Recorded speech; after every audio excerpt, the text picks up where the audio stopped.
Hey yo yo yo! Salut les turfeuses, salut les turfeurs, bienvenue pour un nouveau pronostic de Benoît Requin.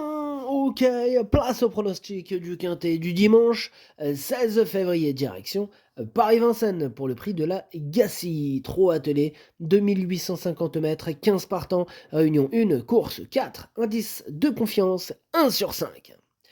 Petit retour sur le quintet de ce vendredi, il y a eu du trouble fait à l'arrivée. Cette vidéo, je la tourne avant l'arrivée du quintet de ce samedi et je reviendrai dessus demain. Ok, c'est parti, on commence le pronostic et on commence avec le numéro 1, Kalima Di Poggio, que je n'ai pas retenu.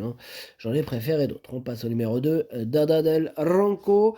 Lui non plus, je l'ai pas retenu, mais je l'ai parié. Ah non, je l'ai parié. Celui-là, c'est celui d'ailleurs qui m'embête le plus. Ce numéro 2, c'est mon gros regret. C'est lui mon cheval de complément en cas de non partant. Attention possible, le cassage en vue. On passe au numéro 3, Daytona 17. Lui, par contre, je ne l'ai pas du tout retenu. On passe au numéro 4, c'est Sangria Pellini.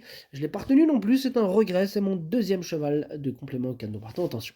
On passe au numéro 5, Picture Perfect, et on écoute Jules Van Den Put JR.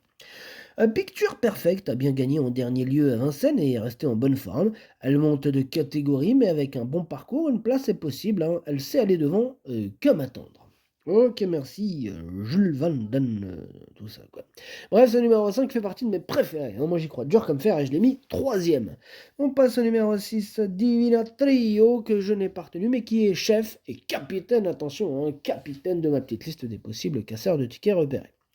On passe au numéro 7, Jalouse d'Olivry. Et on écoute Louis Baudouin. Écoutez, Jalouse d'Olivry a été gênée en dernier lieu, cela l'a coupée dans son effort. Elle aurait été quatrième.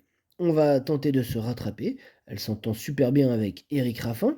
Elle a toujours ce petit moment de faiblesse dans le dernier tournant, mais elle se relance tout le temps pour finir. Je ne dis pas qu'elle a une première chance, mais elle remplirait son contrat en étant troisième ou quatrième. Oui, troisième ou quatrième, c'est un excellent classement. En tout cas, moi, ce numéro 7, je l'ai gardé, mais en toute fin de combinaison. On passe au numéro 8, Junkie, on écoute Pierre Lévesque. Écoutez, comme c'est une jument étrangère, Junkie n'avait quasiment pas d'engagement favorable au cours de ce meeting. Elle a eu un très bon comportement pour sa rentrée le 1er janvier. Elle a dû lancer la course de loin et n'a été devancée qu'à la fin. Là, elle va se présenter au mieux, et même s'il y a toujours 2 ou 3 clients à ce niveau, elle devrait prendre une part active à l'arrivée. Ok, merci Pierre Lévesque. Moi, ce numéro 8, il me plaît bien. Je l'ai gardé, je l'ai mis cinquième. On passe au numéro 9, Dnia, et on écoute Hansen Eric Bondo. Bon, désolé, j'ai dû mettre pause à ce tournage. Bon, alors on reprend. On disait Dnia, Hansen Eric Bondo qu'on écoute. Dnia est régulière, tout a l'air en ordre au travail. Comme elle répond toujours présente, je compte une nouvelle fois sur elle. Ok, merci, Hansen Eric Bondo. Ce numéro 9, c'est tout simplement lui mon préféré. C'est lui que j'ai décidé d'installer en tête.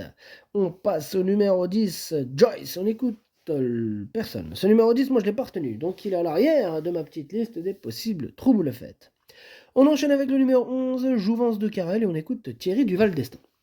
Écoutez, Jouvence de Carrel se montre très régulière, même si elle a dû se contenter d'accessites ces derniers temps. Elle a eu quelques combats et a désormais moins de marge de manœuvre. Elle a repris de la fraîcheur, mais c'est une épreuve européenne et il faut affronter de bonnes juments. Il faut plutôt l'envisager pour les places. Ouais, de toute façon, je l'envisageais pas pour la victoire, mais plutôt en bout de combinaison. Je l'ai gardé en bout. On passe au numéro 12, c'est Giant Mab, et on écoute Alexandre Buisson. Oui, la dernière fois, c'était mi-figue, mi-raison. Tiens, je ne sais pas cette expression, mi-figue, mi-raison. Je pensais plus à mi-figue, mi-raisin, mais bon, c'est pas grave. C'est écrit comme ça, mi-figue, mi-raison. C'est... Pourquoi pas. Bref, Jen Mab était juste dans ses allures pour finir, et je m'attendais à ce qu'elle conserve la deuxième place. À la maison, tout paraît bien. On va la tester plaquée devant pour la première fois. Elle a toujours été meilleure droitière, mais c'est peut-être en train de changer. Elle est capable de prendre une bonne place dans ce lot, c'est sa catégorie. C'est sa catégorie, nous dit Alexandre Buisson, d'ailleurs, qui invente des proverbes, des expressions, pardon. Il invente des... Ouais, c'était marrant. Enfin bref.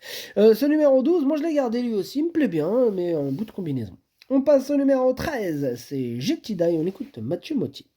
Bah, Jetida court peu, mais ne déçoit jamais, hein. Dernièrement, elle n'a été devancée que par Journée Rêvée, qui a depuis confirmé.